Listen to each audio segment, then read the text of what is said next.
Hello friends, स्वागत करते हैं अपने YouTube channel A to Z pharmacy GK में।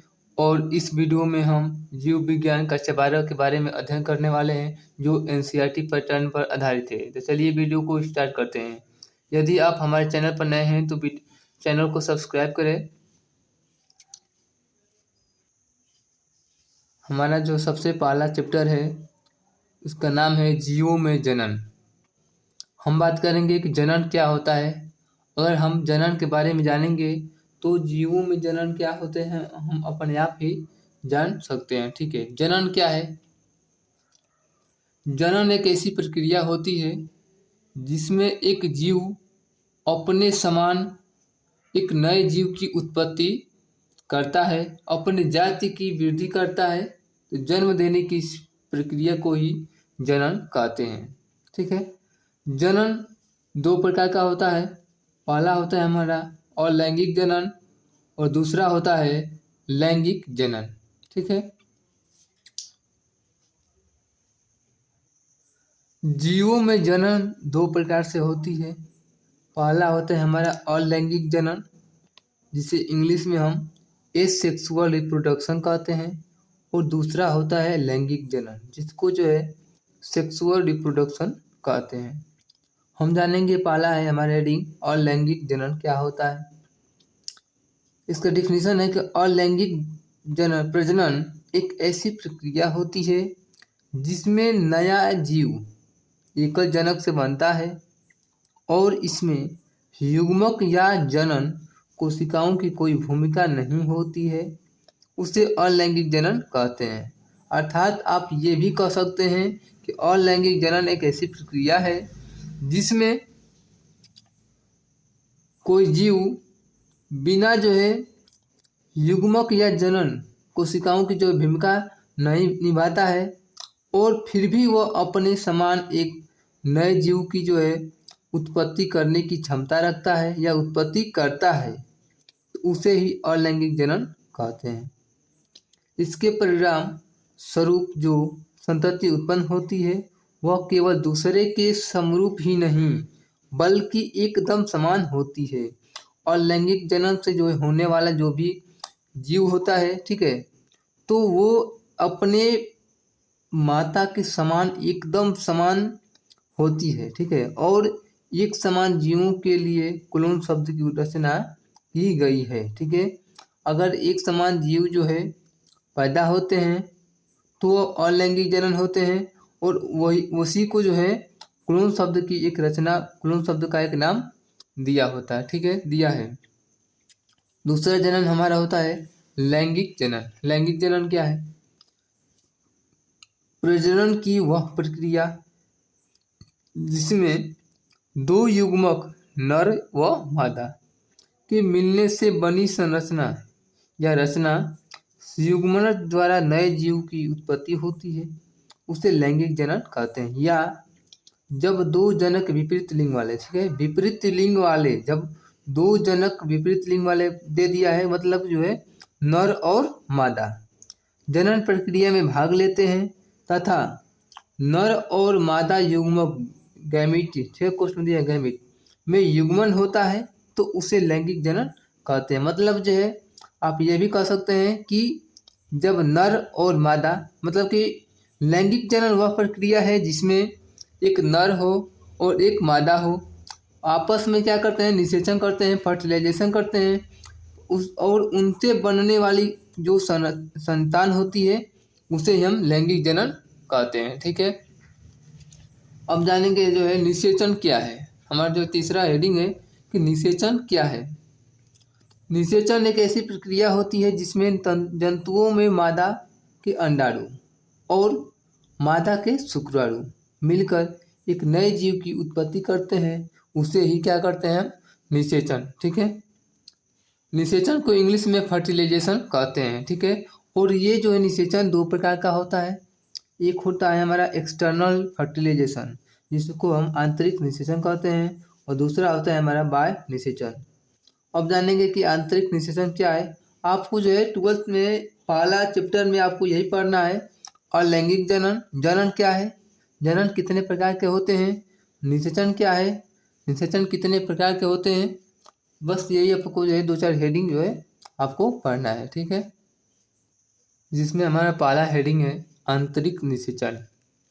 आंतरिक निषेचन क्या है कि जो निषेचन मादा के शरीर में संपन्न होता है, जो निषेचन मादा के शरीर में ही संपन्न होता है, अर्थात मादा के शरीर में ही निषेचन होता है, ठीक है, उसे हम आंतरिक निषेचन कहते हैं। जैसे में हम नर और मादा को ले ले, फीमेल मेल और फीमेल को, तो वो आपस में क्या करते हैं, निषेचन करते हैं, जिसमें क्या होता है कि मादा के शरीर में ही निषेचन होता है, ठीक है, तो उसे हम कहते हैं आंतरिक निषेचन।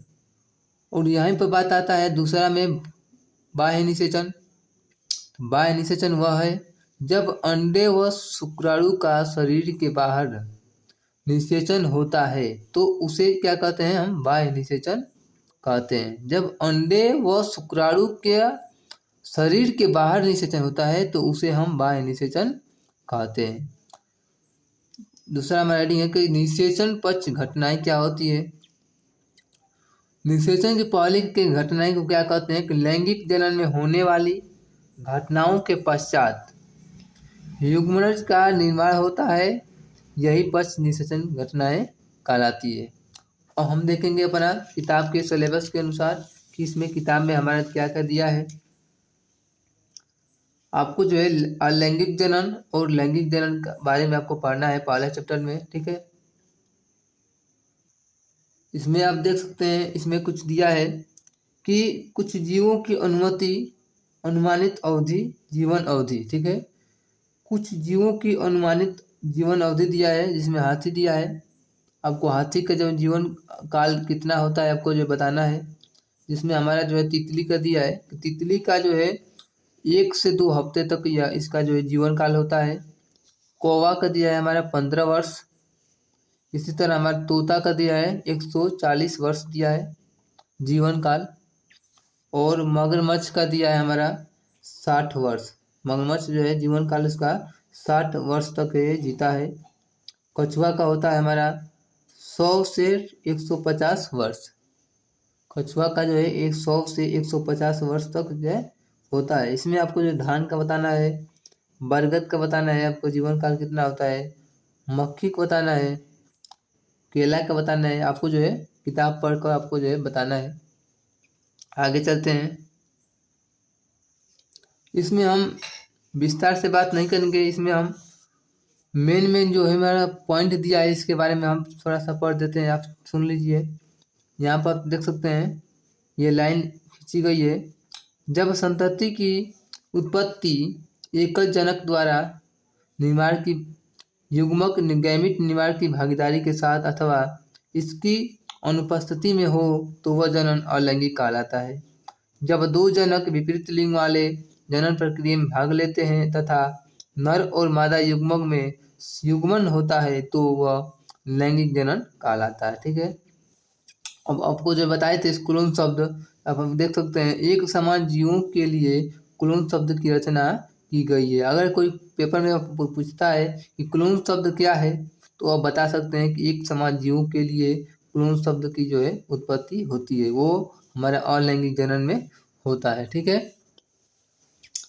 उसके बाद हम बात करेंगे इसके बारे में। हम इसका जो मेन पॉइंट है आपको मैं समझा दे रहा हूँ, ठीक है। अब और जो है आप खुद से भी पढ़ कर जो सीख सकते हैं इसमें क्या क्या दिया है।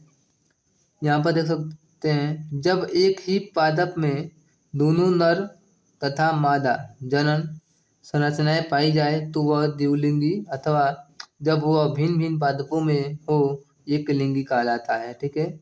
यहाँ पर हमें मिल गया कि द्विलिंगी, ठीक है, द्विलिंगी और लिंगी एक लिंगी किसे कहते हैं, आप जो है यहाँ पर नोटिस कर सकते हैं कि जब एक ही पादप में दोनों नर और मादा जनन संरचनाएं पाई जाए तो उसे हम द्विलिंगी कहते हैं। और जब विभिन्न पादपों में हो तो वह एक लिंगी कहलाता है, ठीक है। आगे बढ़ते हैं। हमारा आ गया जो है गुणसूत्र क्रोमोजोम्स, ठीक है। क्रोमोजोम्स को जो है हिंदी में गुणसूत्र कहते हैं, ठीक है। इसलिए जो है पॉइंट आपको याद करने योग्य है। पहला है हमारा मनुष्य। मनुष्य का जो है गुणसूत्र की संख्या कितनी होती है? मनुष्य में गुणसूत्रों की संख्या 46 होती है। ठीक है, ये हमारा 46 दिया है। यहाँ पर आप देख सकते हैं 23 दिया है। ठीक है, तो यहाँ पर आपको जो है पेयर में दिया है, मतलब कि जो है जोड़ा। ठीक है, 46 जोड़ा होता है। अगर जोड़े में पूछता है तो मनुष्यों में गुणसूत्रों के जोड़े में कितने होते हैं, तो 23 जोड़े। और इस तरह पूछा जाए तो यहाँ पर 46, मनुष्यों में गुणसूत्रों की संख्या 46 होती है। ठीक है, यहाँ पर आप देख सकते हैं घरेलू मक्खी। घरेलू मक्खी की जो यहाँ पर दिया है 12। ठीक है, 12 गुणसूत्रों की संख्या 12 होती है। और यहाँ पर जो है खाली स्थान दिया है, हम जो है भर दिए हैं इसको। तो यहाँ पर जो है आपको 12 दिया है, तो 12 अगर पेयर में पूछता है तो इसका जो है आधा हो जाएगा।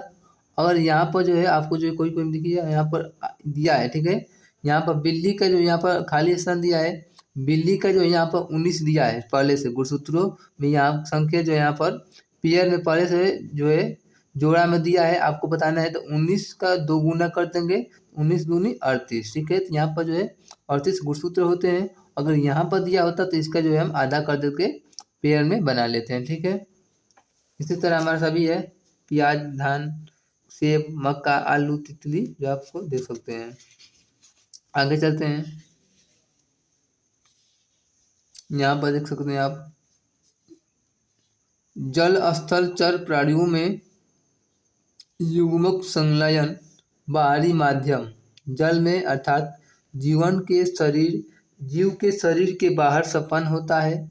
इस प्रकार के युग्मक संलयन को बाह्य निषेचन या एक्सटर्नल फर्टिलाइजेशन कहते हैं। ठीक है, एक्सटर्नल। ठीक है, बाह्य निषेचन करने वाले जीव 2 लिंगों में व्यापक समृद्धता प्रदर्शित करते हैं। ठीक है, बहुत सारे स्थलीय जीवों में जैसे कि फंजाई, उच्च श्रेणी के प्राणी जैसे सरीसृप, पक्षी तथा स्तनधारी एवं अधिकतर पादप, ब्रायोफाइट्स, टेरिडोफाइट्स, जिम्नोस्पर्म तथा एंजियोस्पर्म में युग्मक संलयन जीव शरीर के भीतर संपन्न होता है। अतः यह प्रक्रिया आंतरिक निषेचन इंटरनल, यहाँ पर जो है आंतरिक निषेचन को जो इंग्लिश में इंटरनल फर्टिलाइजेशन कहते हैं और बाह्य निषेचन को एक्सटर्नल फर्टिलाइजेशन कहते हैं। ठीक है, अब ये आगे हमारा निषेचन पक्ष घटनाएं। निषेचन पक्ष घटनाएं क्या है हमारा कि लैंगिक जनन में होने वाली घटनाओं के पश्चात ही युग्मक का निर्माण होता है। यही जो है पक्ष निषेचन घटनाएं कहलाती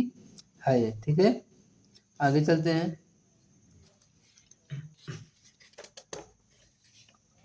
अब हमारा जो है कंप्लीट लेसन हमारा कंप्लीट हुआ। ठीक है, इसके बाद से जो है हमारा प्रश्नावली है जिसमें आपको जो है बताना है।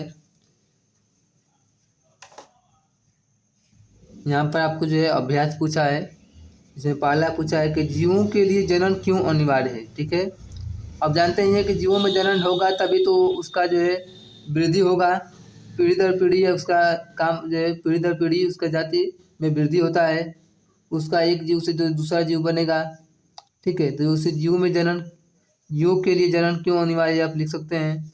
जनन की अच्छी विधि कौन सी है और क्यों होती है। ठीक है, दूसरा होता है अलैंगिक जनन द्वारा उत्पन्न हुई संतान को क्लोन क्यों कहा गया है। सभी बातों पर हमने स्टडी कर लिया। अब आपको जो है इस सभी प्रश्नों का जो है उत्तर आप खुद से लिख सकते हैं। यदि आपको हमारा वीडियो पसंद आया हो तो वीडियो को लाइक करें, चैनल को सब्सक्राइब करें। मिलते हैं नेक्स्ट वीडियो में, तब तक के लिए धन्यवाद।